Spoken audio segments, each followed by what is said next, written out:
If I had exactly $10 to get absolutely shredded for an at-home gym, this is everything I would buy. Today, I'm going to be covering every single price range and what I would buy for an at-home gym. Starting off strong is $10, all right?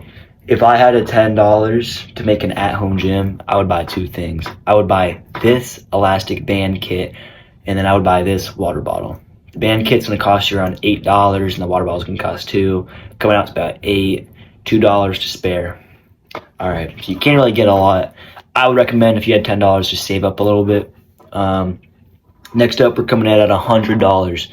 All right, the $100 price range, you're getting actual free weights now. You get a dumbbell kit. I would buy this one for $60, and you get a bench. I would buy this one for $36. Total coming out to $96, $4 to spare.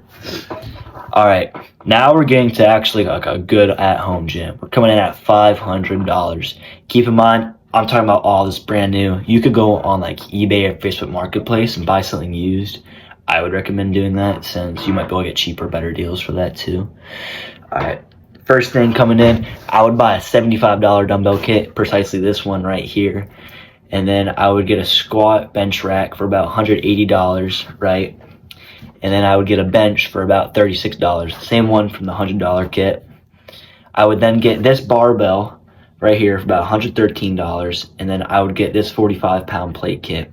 Listen, I understand if you're just starting, you may not be able to bench or squat or whatever, 45-pound plate on each side. You're limited to what you can get. You want to get something that you can actually grow into. It's kind of like buying an oversized shirt. You don't fit into it yet, but when you do, it'll last longer. If you get 10-pound plates, yeah, or 25-pound plates, you could lift it now, but what happens when you get too strong? Now you just wasted your money. So get a 45-pound plates. If you can lift them, perfect. If you can't, start off with the dumbbells and just work your way up, get some strength built until you can do the 45 pounds.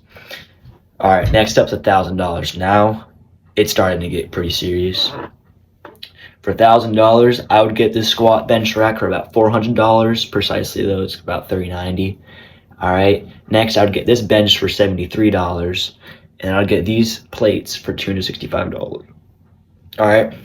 Now, with a little bit left to spare, I would get this kettlebell. It's an adjustable one from 5 to 40 pounds, which is really good actually.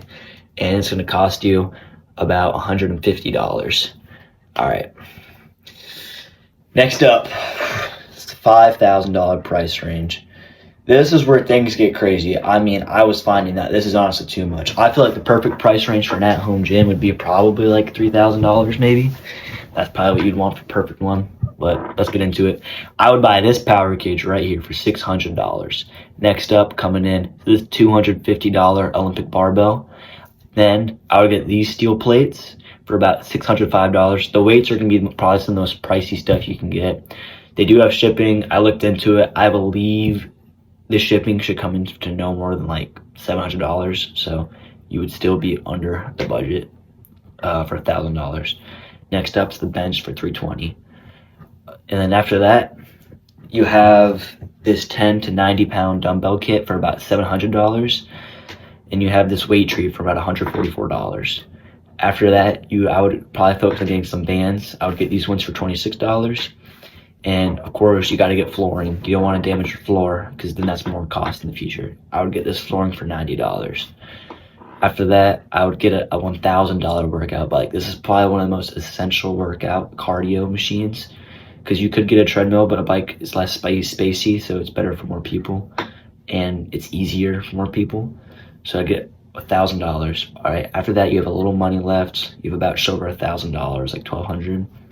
I would get a $800 treadmill from Best Buy. I know people don't like Best Buy; it's overpriced. I would just get that one. Again, some of this you could buy used. You could save you more money. Look into it before you buy it, because if you're spending $5,000, you gotta look into what you're buying. This is just a kind of a help giving you an idea. Anyways, for the last and final item for the video and for the $5,000 budget, I would get this box jump box for about $370. You might be thinking, why is it so expensive? You want a sturdy box jump box. I've seen tons of them rip over time. You want something that's nice and high quality because you're not trying to spend too much money over time. All right, that's everything I have. Some of this may vary, from when I make the video from when you see it, but I'll go over the totals again. For $10 budget, everything I listed is about $8. For the $100 budget, it's about $96. For the $500 budget, it's about $494. For the $1,000 budget, it came out to about $880. And for the $5,000 budget, it came out to about $4,905. This extra cash you could either save, use to buy something else, or potentially cover any tax or shipping costs. Because I tried, when I made this list, I tried to make most of the stuff you could buy on Amazon, Walmart, and Dick's. Some of this, like the weights, it's just, you can't really find it there. You have to get them online. So all that you will have to buy online, but probably about 80% of the stuff on this list, you could probably just go into a store and buy. But yeah, that's all I have for today.